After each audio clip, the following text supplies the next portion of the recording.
আজকে আমরা মনমোহন বুদ্ধবিহার কুঞ্জবন আগরতলাতে 2570তম বুদ্ধ জয়ন্তী পালন করা হচ্ছে। এই বুদ্ধ জয়ন্তী উপলক্ষে আমরা অনেকগুলো অ্যাক্টিভিটিস করেছি। যে গতকাল 30 এপ্রিল ক্যান্সার হসপিটাল আগরতলাতে আমরা পেশেন্টদেরকে ফলমূল এটা খাওয়া দান করেছি।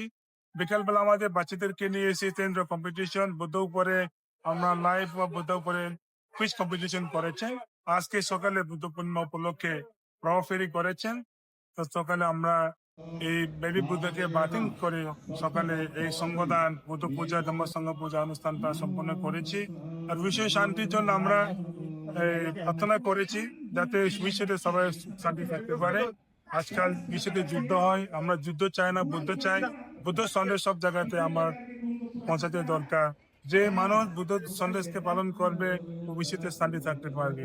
এই বুদ্ধ পূর্ণিমা উপলক্ষে আজকে আমাদের বিকাল বেলা 4:30 থেকে মহামান্য রাজ্যপাল আসবেন এই প্রোগ্রামকে উপস্থিত করার জন্য এসে চিফ গেস্ট। তাও আমাদের এই মনমোহন বুদ্ধবিহার যে দান করেছে বিফোর ইন্ডিপেন্ডেন্ট মহারাজা যে গ্র্যান্ডসন আমাদের বলে মুবাগরা প্রদীপ কৃষ্ণমানিকে আসবেন এই প্রোগ্রামে উপস্থিত থাকার জন্য। আমি সবাইকে অনুরোধ করবো, ইনভাইট করবো, আপনারা আসেন।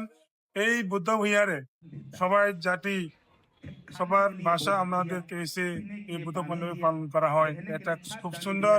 এই বিষয় বার্তা সবাই যাতে যেতে পারে। সবাইকে বুদ্ধ পূর্ণিমা উপলক্ষে শুভ আশীর্বাদ। ধন্যবাদ। कि आपने को राजी होता है, अपना प्राण को भी आपने को राजी होता है, वो सब कुछ बलिदान दे देता है।